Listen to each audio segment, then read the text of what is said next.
seja muito bem-vindo, muito bem-vinda. Hoje nós vamos conversar com o Andreas Quickebusch. Ele é gerente-geral de meio ambiente na Transnordestina.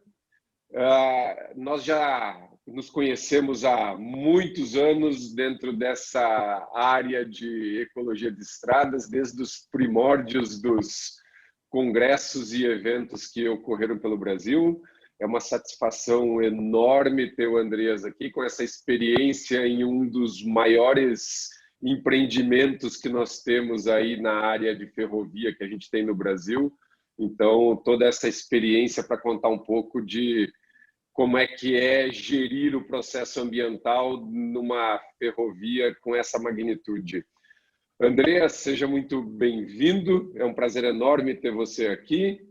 E eu queria que, antes de mais nada, você se apresentasse, contasse um pouco quem é o Andreas, sua função, um pouquinho da sua carreira, como é que você chegou até aqui. Por favor, está com você. Muito obrigado pelo convite. Bom, eu sou biólogo de formação, já estou aí há quase 30 anos na estrada. Curiosamente, eu fiz biologia marinha em Santos, lá nos anos 90, e entrar na parte de licenciamento, na parte de gestão de grandes projetos, tanto ferroviários quanto rodoviários, foi meio por acaso.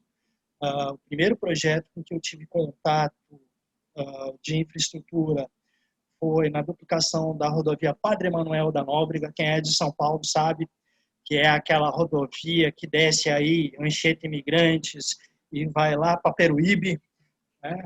Isso lá nos anos 90. Depois disso, eu já atuei em área de mineração, acabei voltando para a área de ferrovia. Eu estou aqui na Transnordestina agora já faz 6 anos, um desafio de tocar tanto a parte de operação ferroviária quanto a parte de implantação de uma nova ferrovia. Então, assim, eu consigo ter a experiência de estar nos dois flancos, né, com os seus desafios, com todas as questões ambientais que estão envolvidas aí. A gente, na verdade, costuma dizer muito que o mais complicado não é a ferrovia em si, mas é o que a gente tem do lado de fora da cerca, a parte de ecologia humana, a parte de recuperação de área, a parte de controle de acidentes. Tudo isso é bastante complexo e é extremamente interessante, né? A gente é uma equipe pequena, nós somos hoje 12 pessoas para cuidar aí de 5.000 quilômetros de ferrovia, praticamente, né? Mas a gente vem dando conta e vem conseguindo fazer o nosso trabalho de forma bastante interessante e com os resultados bem interessantes também ao longo desse tempo. Conheço o Alex já desde 2000 e alguma coisa, né? Lá nos primórdios da época que se falava de mortalidade de fauna em rodovia, eu tive a grata surpresa e a oportunidade de trabalhar. Eu acho que foi a segunda rodovia na qual esse assunto foi abordado de uma forma mais complexa. Salvo engano, eu devo ter sido um dos primeiros a trabalhar com monitoramento de passagens de fauna. A gente, ao longo do tempo, vem acompanhando a discussão, vem acompanhando a evolução desse tema, que é tão rico e tão importante para a gente que atua na área ambiental, principalmente quando a gente pensa na questão de sustentabilidade e na questão da obrigação que a gente tem, principalmente com as futuras gerações. Até porque a gente já está aí no barco, o barco já está andando, mas aqueles que vão embarcar lá para trás ou lá para frente, a gente espera que tenha a mesma oportunidade que a gente teve de viver, né, um ambiente natural como ele ainda é hoje. Exatamente. Show de bola. Andreas, eu queria muito... a gente falou aí da Transnordestina, mas com certeza tem muita gente que não tem ideia. Você falou de 5.000 quilômetros. Quando a gente procura ler um pouco sobre ela, a gente encontra, inclusive, a terminologia nova Transnordestina, e teoricamente, se existe a nova, existia a velha. Conta um pouco dessa história da Transnordestina e para dar essa ideia da magnitude e dos grandes desafios ambientais que vocês têm dentro desse processo. A Transnordestina é uma concessão que foi cedida ou concedida no final dos anos 90. O controlador é a CSN, a Companhia Siderúrgica Nacional. Ela, até 2006, era uma empresa única. Basicamente, o foco era conseguir recuperar a malha Nordeste, a malha ferroviária do Nordeste. Então, você pega aí estados de Pernambuco, Ceará, Piauí, Maranhão, Rio Grande do Norte, Paraíba, abarcava toda essa parte. Em 2006, chegou-se à conclusão de que seria economicamente mais interessante e, do ponto de vista de indução de crescimento socioeconômico, mais relevante você ter um novo projeto, e aí nasceu a nova Transnordestina, que é um projeto de 1.764 quilômetros, que pega de Eliseu Martins até o Porto de Suape, em Pernambuco, e desce para o Porto de Pecém, é um T invertido, que nesse momento está em implantação. Ainda é o maior projeto de infraestrutura em implantação no Brasil. E a operação ela ocorre hoje entre Fortaleza, Teresina e São Luís. Principalmente para Teresina, ela é de extrema importância, porque é através da ferrovia que chega o combustível, né, ao Piauí. Sem a ferrovia não haveria combustível. Então, assim, é extremamente importante, né? E, historicamente, a ferrovia no Nordeste ela tem um fator de indução de ocupação extremamente relevante. A gente está falando de uma ferrovia que nasceu em 1894, ou seja, ela já tem mais de 100 anos, e foi através da ferrovia que o semiárido nordestino, em grande parte, acabou sendo ocupado. Tanto que um dos grandes problemas que a gente tem ao longo da maré em operação são justamente os adensamentos urbanos, porque foi a partir da ferrovia que você começou a ter o crescimento das cidades. Né? Se de um lado você induziu a ocupação de áreas até então inóspitas, do outro lado, isso também, para a operação ferroviária, traz lá os seus desafios, porque você tem que conviver de forma pacífica e socialmente responsável por praticamente todos os seus 1.400 quilômetros de operação aí. Né? No caso da nova Transnordestina, que é o projeto em implantação, a gente está desbravando boa parte do sertão aí. E hoje existe um desenho que é extremamente interessante, que são empreendimentos associados. Então, você tem desde centros de logística integrados, rodo-ferroviários, como grandes projetos de mineração, projetos de plantio e exploração de eucalipto, projetos de mineração de gesso, todos associados à implantação da ferrovia. Acredita-se que a gente esteja falando aí de alguns bilhões de aumento de PIB anual quando a operação ferroviária de fato começar. Hoje, a Transnordestina está com 54% dela já implantada, né? E a gente continua trabalhando aí, tendo frentes tanto no Piauí quanto no Ceará, e continuidade de obras aí. Incrível, meu Deus do céu. E aí eu fico aqui pensando, como você falou, você tem diversas frentes de atuação, tem aquelas que já estão em operação, tem aquelas que estão em implementação. Como é que é esse processo de atuar num licenciamento tão segmentado dentro dessa burocracia que existe hoje no Brasil? Quais são os maiores gargalos que o Andreas tem encontrado, as maiores dificuldades que você encontra dentro dessa bagunça que deve ser gerir todo esse processo no final, Andreas? A gente, na verdade, eu respondo não só pela parte ambiental, mas pela parte de relacionamento com a comunidade e faço a parte de acompanhamento da desapropriação. Então, a gestão fundiária ela também acaba sendo escopo da minha equipe. É claro que eu tenho uma equipe multidisciplinar, eu tenho biólogos, eu tenho engenheiros ambientais, eu tenho engenheiro florestal, eu tenho engenheiro agrônomo, eu tenho sociólogo, eu tenho assistente social, eu tenho economista doméstico, porque, na verdade, assim, do ponto de vista de projeto, implantar a ferrovia ela não é tão complicada. O grande problema, na verdade, é o que você tem da cerca para fora.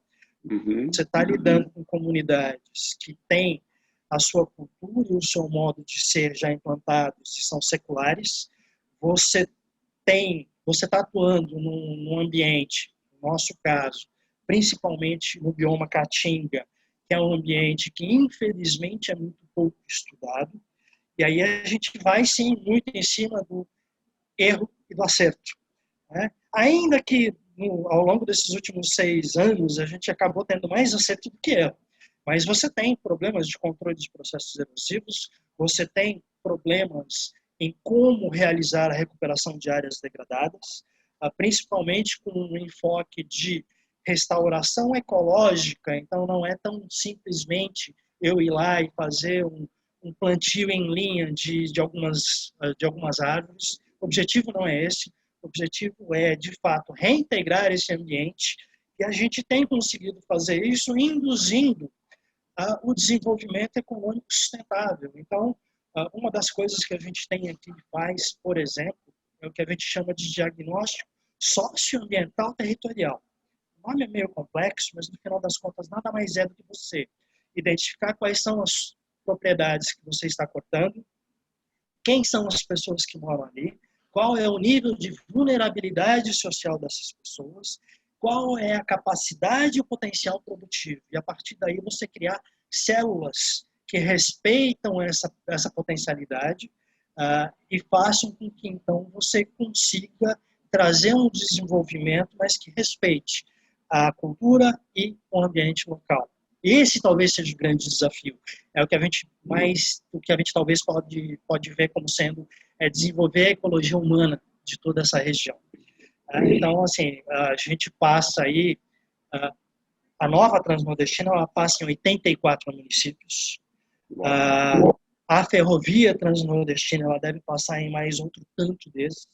Então, eu estou falando de um pool aí de 200 municípios em estados diferentes, regiões distintas com potencialidades distintas, e a gente tem que ir pensando e tentando fazer com que essas pessoas consigam se estabelecer, conservando o ambiente natural, que é o foco principal nosso, né, e consigam sobreviver de forma digna.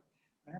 Aquele cara que consegue produzir o seu alimento, que consegue ter a sua criação, dificilmente vai ser o cara que vai desmatar ou que vai lá caçar.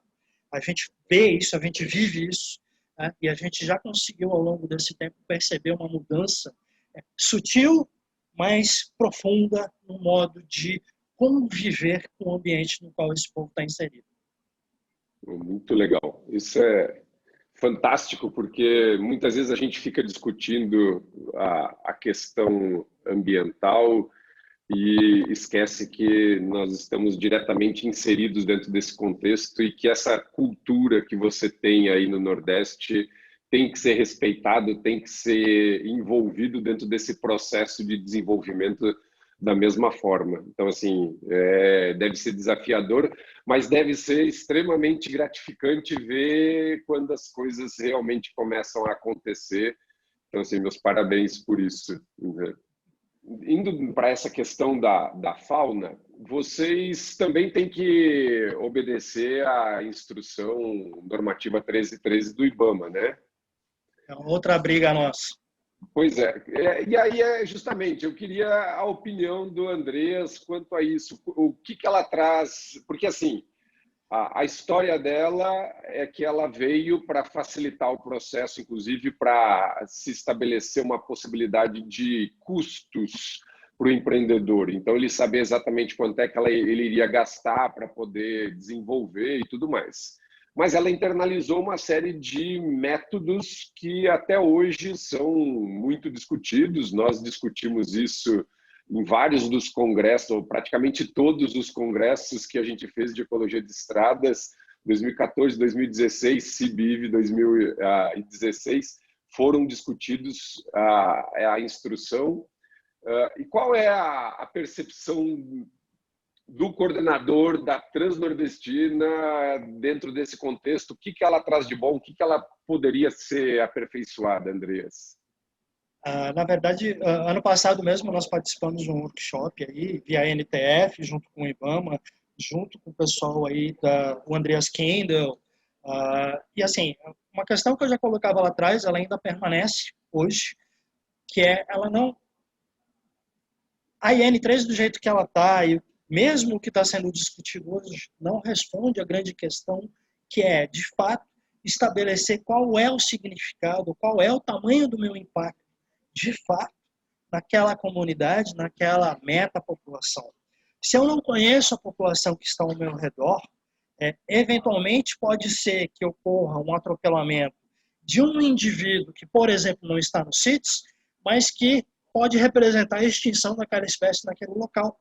Assim como o inverso é verdadeiro, eventualmente eu tenho alguma espécie que esteja no CITES, que esteja listado lá na lista de animais ameaçados, mas que eu atropelar um indivíduo pode não significar absolutamente nada. Enquanto a gente não conseguir estabelecer uma metodologia que consiga correlacionar, de fato, composição, tamanho de população com o significado da morte de um determinado indivíduo, ou de mais indivíduos, a gente vai continuar a gerar informação da onde acontece, mas não, de fato, de quanto isso significa. Agora, essa era uma crítica que eu já fazia lá em 2004, que eu continuo fazendo até hoje. Perfeita. Agora, eu quero levar isso para o lado do empreendedor no final, né? Porque essa é quase que uma defesa biológica e ecológica dentro disso, porque fazer monitoramento e contar, eu gosto sempre de dizer, contar bichinho morto atropelado, é simples. Avaliar o impacto do atropelamento na viabilidade de uma população no entorno é algo que exige uma amostragem e que vai exigir do próprio empreendedor um investimento de equipe, qualidade, gente capacitada, análises muito mais robustas e tudo mais. Como é que você, como empreendedor, vê a viabilidade disso, na verdade, Andreas? O monitoramento de fauna que é obrigatório, e ele já é obrigatório, em empreendimentos lineares, ele está muito pautado em, eventualmente, você conseguir estabelecer hotspots. Uma vez estabelecidos os hotspots de mortalidade, teoricamente, eu tenho que criar estruturas de proteção à fauna. Isso vão desde passagens de fauna até cercas de condução, eventualmente. Isso também demanda custos. Às vezes, vale muito mais a pena você tentar buscar um entendimento maior de qual é, de fato, o seu impacto, do que eu pegar e investir em estruturas que podem funcionar durante algum tempo e depois elas deixam de funcionar, ou que, eventualmente, podem nem funcionar por serem inócuas. Ok, você identificou um determinado hotspot e a gente sabe que isso não é um processo que é de um ano para outro, você precisa de uma coleta de dados ao longo de um determinado tempo para que você consiga, de fato, identificar onde são esses pontos. Você tem que associar a existência desses pontos também a outras variáveis, como, por exemplo, pressões antrópicas, eventos como secas, como queimadas, também acabam interferindo nesses pontos eventualmente. Então, assim, por mais que a gente entenda que sim, é relevante você ter instrumentos de proteção à fauna, eu acho que mais importante que isso é, de fato, entender qual é o tamanho do meu impacto sobre essa fauna. Então, assim, ao meu ver, seria muito mais interessante eu investir em continuidade de monitoramentos, em outras formas de fazer esses monitoramentos, do que propriamente investir em instrumentos de proteção num primeiro momento. Não obstante, pode ser que depois eu chegue à conclusão de que, de fato, esses instrumentos sejam relevantes. Não estou dizendo que não seja para ser feito. Mas eu acho que a gente ainda está num estágio muito embrionário dentro desse tema. E a gente pode e deve evoluir. Tá? Parcerias com universidades são fundamentais para que isso ocorra. E cada vez mais a gente vê que essa sinergia entre empreendedores e universos acadêmicos, eles são de extrema relevância aí, principalmente quando a gente pensa no enfoque de sustentabilidade. Eu, como empreendedor, eu não tenho a menor condição de fazer pesquisas primárias, mas eu posso buscar incentivos para que essas pesquisas sejam executadas por quem de fato está ali na ponta fazendo as coisas acontecer. Pois esse é um dilema muito grande, porque assim, vários estudos têm mostrado que a morte, a perda de alguns indivíduos, muitas vezes, ou de uma pequena parcela da população de uma determinada espécie, pode realmente gerar um processo de ameaça à viabilidade dela. Então, esse jogo entre implantar as medidas de mitigação ou fazer estudos mais demorados para avaliar como é que é a perda desse indivíduo e qual a consequência dele, é um jogo extremamente difícil, e eu concordo plenamente com você de que nós ainda estamos meio que engatinhando nesse processo. A própria Lenore Farig, já há vários anos, mostra que ela, em suma, dizia: se você não sabe o que fazer, evite a morte para que você possa ter a manutenção da espécie. Então, seria algo em termos, olha, vamos botar a cerca e evitar que o animal acabe sendo morto pelo atropelamento.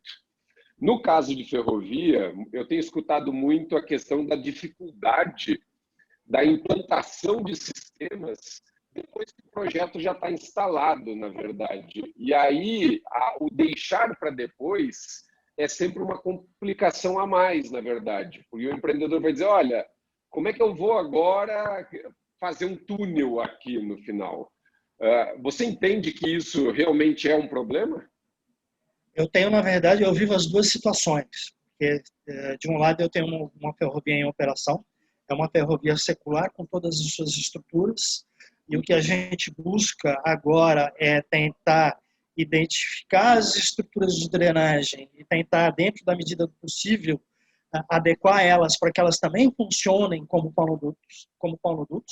Claro que eu tenho um problema que é o total desconhecimento ainda de aonde são os pontos críticos. Esse é um processo que a gente sabe que ele não é rápido, eu vou precisar aí de pelo menos uns 3, 4 anos para conseguir identificar aonde são esses pontos críticos, para poder eventualmente fazer, talvez, a instalação de cercas, é uma alternativa. Talvez fazer algum overpass naquilo que for possível, talvez, claro que na Caatinga isso não é possível, mas no Maranhão, que já é bioma amazônico, isso talvez seja possível.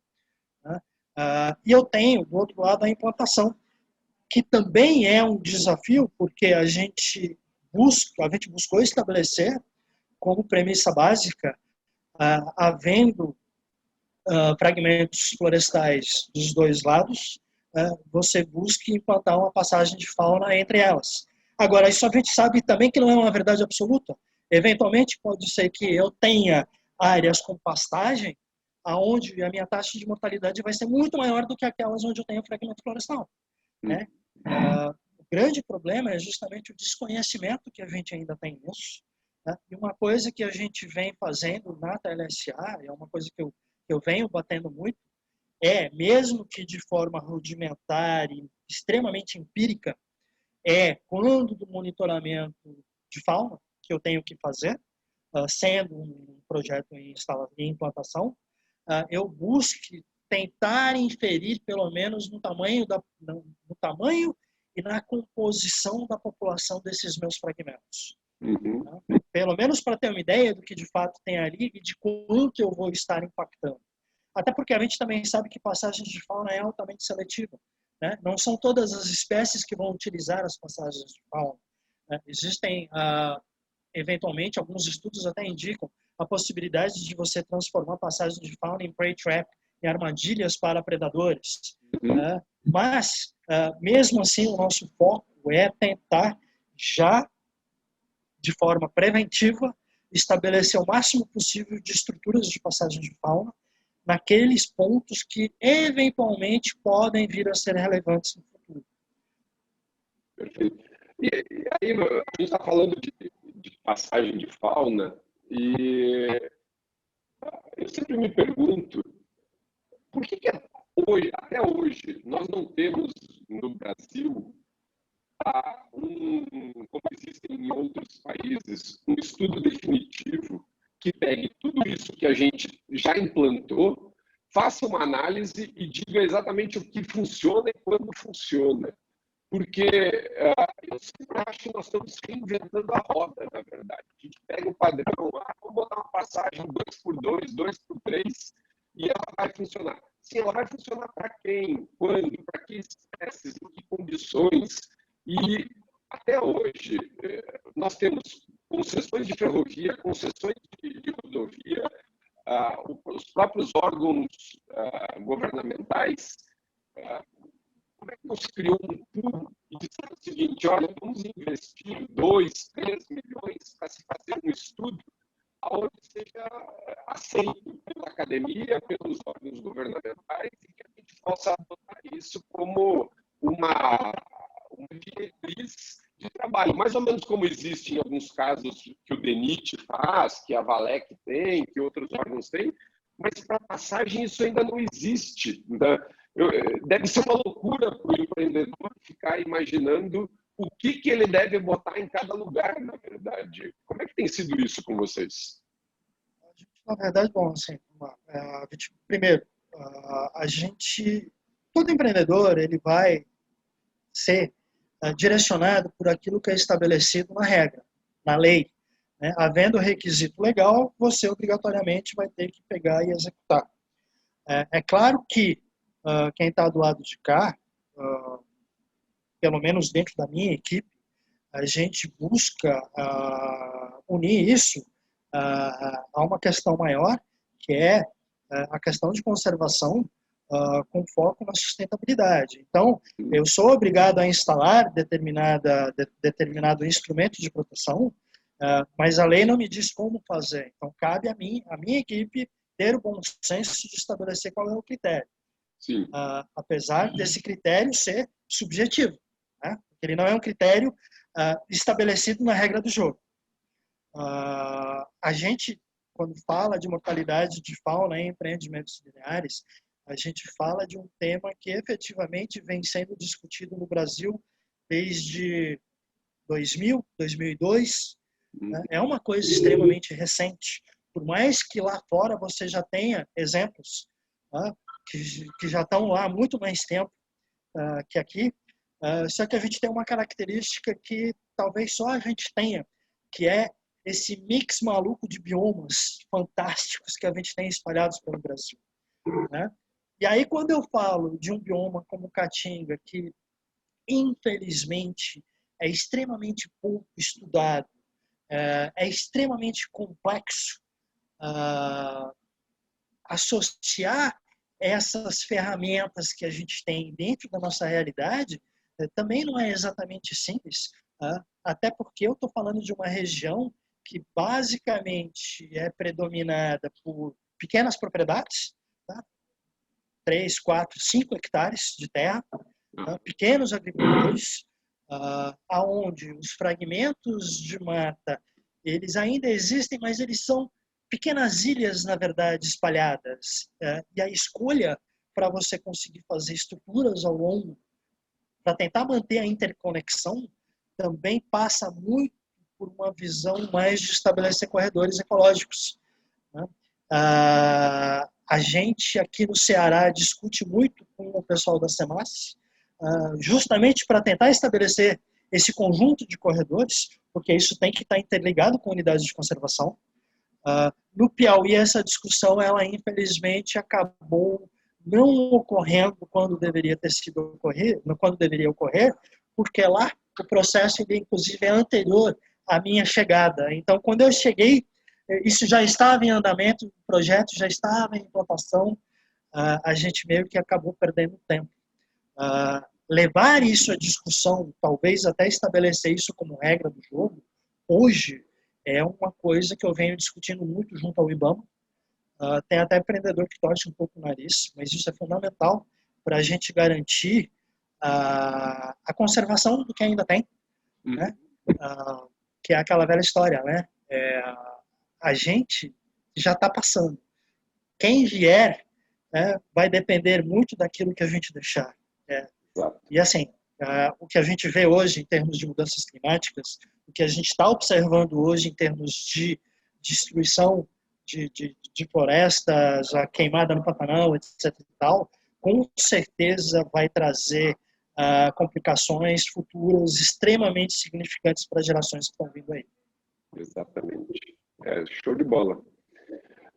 Eu puxei a conversa muito para essa questão de fauna, mas eu queria a percepção do Andreas para, dentro desse cenário gigante que você tem, quais são os principais impactos ambientais que a ferrovia causa, no caso específico aí da Transnordestina, gera no ambiente onde ela se insere, e qual é o nível de realmente de mitigação que a gente consegue fazer? Então, assim, vamos tentar criar um ranking, Andreas, de quais são os principais impactos que você enxerga. O outro dia eu estava fazendo uma conversa com o pessoal das concessionárias e um dos pontos que colocaram, que eu achei muito interessante, é o próprio volume de lixo que é gerado no lado da concessão de rodovia. E no seu caso, quais são esses principais? Tá? O que você tem para dizer? A gente pode separar isso em dois grandes blocos, né? Quando eu falo de operação, o lixo e a ocupação irregular é um problema, né? Óbvio que isso está vinculado muito mais a um problema social quando eu falo de ocupação. Quando eu falo de lixo, é um problema cultural. Curiosamente, aqui no Ceará, a gente vê muito disso, né? Você tem acúmulo de lixo pelas vias, a gente tem acúmulo de lixo ao longo da linha férrea. Curiosamente, no Piauí, por exemplo, você não vê isso. É uma questão muito cultural, localizada. Né? E aí, sim, cabe você tentar fazer trabalhos de conscientização, buscar estabelecer diálogo com as comunidades para tentar resolver esse tipo de situação. O que também não é fácil, porque isso quer dizer mudança cultural, e ela está associada a uma questão de educação, que é uma coisa muito mais crítica hoje, a gente sabe disso. Né? Mudança de comportamento, ela não é fácil, é um processo demorado. A gente, na verdade, aqui tem algumas parcerias com prefeituras locais para tentar trabalhar isso de uma forma mais assertiva, mas também sei que isso é um processo que vai levar muito tempo para ocorrer. No caso da implantação, o meu maior impacto é o que a gente chama de movimentação de massa, porque você imagina o seguinte: a ferrovia, ela tem que ter do topo até a parte mais baixa 1,5 graus. Tá? Então você imagina aquilo no meio do sertão, descendo rumo ao litoral, 1,5 graus de inclinação. A quantidade de material que eu tenho que tirar de solo, de rocha, para que eu faça esse corte é absurdo. A gente, na verdade, aqui busca integrar sempre esse material de corte, que a gente chama, a plataforma. Né? Quando você faz a infraestrutura, que é quando você faz aquela terraplanagem, em cima dos quais os trilhos vão ser depois sobrepostos, a gente tenta utilizar esse material. Bom, nem todo material dá para você utilizar em função de fatores de compactação, aquela coisa toda. Né? E aí você, obviamente, tem que ter os chamados botaforas, que são as áreas onde você vai colocar esse excedente de material. E aí eu estou falando de volumes que são milhões de volumes de metros cúbicos. Né? Assim, material é muito material. Assim como eu tenho problema de material rochoso, né? Principalmente aqui agora, chegando aqui em Lavras da Mangabeira, essa parte Missão Velha P100, eu tenho muito material rochoso. Né? Porque, diferente do que ocorre em outros locais, no sertão, você praticamente não tem horizonte A, é muito pouco, que é aquele solo de decapeamento, topsoil, né? É muito pouco. Você basicamente você bate já no horizonte B, que é um solo um solo, mas um solo muito mais rochoso do que solo propriamente dito. É extremamente interessante. E ó, você tem que colocar esse material em algum canto. Assim como, eventualmente, eu tenho áreas onde eu não tenho material que seja adequado à obra, e aí eu tenho que buscar fora, que são as jazidas. Então, eu tenho problema de jazida, eu tenho problema de botar fora. Eu acho que esses são os dois grandes impactos que eu causo na implantação. Tá? Associado a isso, você tem, obviamente, a questão de resíduo de obra, a questão até de resíduos sólidos gerados pelas frentes de trabalho, a questão de queima de combustível fóssil, a questão de manutenção de equipamentos. Mas eu acho que o nosso maior problema que a gente tem é essa parte de jazidas, essa parte de botaforas, além do seccionamento de áreas. Né? Eu estou dividindo, muitas vezes, propriedades pequenas, onde eu coloco a água do produtor de um lado e a casa dele do outro. Então, eu ponho a cria do cara, na verdade, fica ali perto da casa, mas aí não tem mais acesso à água. E aí eu tenho que estabelecer dinâmicas, seja através do estabelecimento de passagens, para que esse pessoal consiga ir de um lado ao outro, ou seja, muitas vezes até implantando estruturas como barreiros, ou pequenas represas, ou poços, para que ele consiga dar água para os animais. Então, assim, essa talvez sejam as questões mais complexas e complicadas quando a gente fala de implantação. Uau! Você tem que resolver o problema no macro e no micro, no final das contas, né? Então, assim, exatamente. É um processo gigante. Se você tivesse que pontuar aquele case de sucesso que a Transnordestina tem na área de meio ambiente, qual é o que você mais gosta? Aquele que você usa sempre de exemplo, de um bom exemplo da Transnordestina, Andrés? Eu acho que seria o processo que a gente desenvolveu ao longo dos anos de recuperação de áreas, que é muito mais pautada no princípio da nucleação e do estabelecimento de uma sucessão ecológica com foco não na recuperação da área propriamente, mas na restauração dos processos ecológicos disso. Então, eu consigo ter a manutenção do banco de germoplasma local, eu consigo utilizar resíduos florestais oriundos da minha própria da própria obra, eu consigo estabelecer um processo de zoocoria de uma forma muito mais rápida do que se eu utilizasse os processos usuais, que é aquela coisa de plantio de mudas, plantio em quincôncio, etc. Essa, na verdade, é uma experiência que eu trago da época que eu trabalhava com mineração lá na Amazônia, lá no Pará, onde a gente também tinha um processo de recuperação de áreas que era feito a partir de muda e que a gente mudou. E a resposta hoje, que demoraria aí 4, 5 anos, a gente consegue em 3 anos de uma forma bem interessante. Eu até tenho discutido muito com o pessoal do IBAMA a utilização muito mais do conceito de ecossistêmica, de restauração da ecossistêmica local, né, do que propriamente de estabelecimento de plantio de mudas. Né? E, assim, é uma discussão que, obviamente, ela ainda vai aí seguir um futuro aí, mas cujos resultados já começam a ser muito mais interessantes do que se eu fizesse um plantio tradicional. Até porque o meu intuito não é ter uma floresta de exploração comercial. O meu objetivo é recuperar a área de fato e restaurar ela, inserindo ela de novo naquela dinâmica da qual ela é oriunda. Isso é muito legal. Esse vai ser a palestra que você vai apresentar no Congresso? Eu vou defender a minha tese. Então, assim, demos um spoiler aqui muito.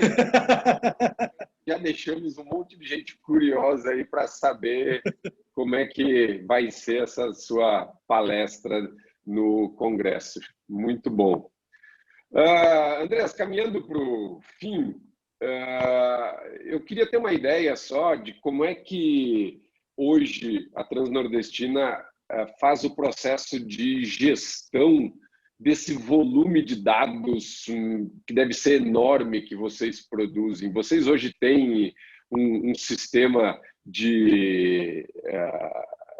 que gere tudo isso, seja de atropelamento, seja de recomposição, seja... Como é que isso funciona hoje dentro da empresa? A gente, na verdade, eu tenho dois núcleos principais. Um que é um núcleo de gestão e licenciamento, que fica aqui em Fortaleza, e que também responde pela parte operacional.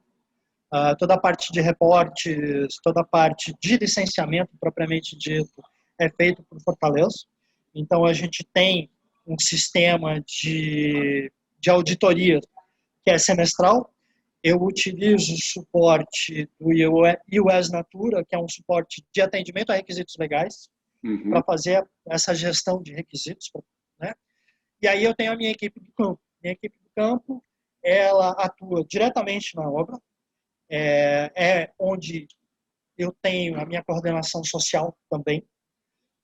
Então, toda a parte de comunicação, toda a parte de relações institucionais, toda a parte de fiscalização de execução de programas, ela é feita com a minha equipe de campo. Então, meu campo ele tem uma estrutura mais robusta, porque eu tenho tanto a parte social quanto a parte ambiental. Né? E aqui em Fortaleza eu tenho uma estrutura mais estratégica. Então, o campo, ele me gera a informação e aqui em Fortaleza eu faço análise desses dados. Uma coisa que a gente vem construindo ao longo do tempo é toda uma estrutura de procedimentos. Então, eu tenho desenhos muito bem formatados do que eu tenho que fazer, de como essa informação tem que ser trabalhada, justamente porque na hora em que eu vou fazer a interpretação para fazer os reportes para o órgão fiscalizador, e aí, assim, só para você ter uma ideia, a última vez que a gente contou entre condicionantes federais e estaduais, a gente estava falando de 690 condicionantes, né?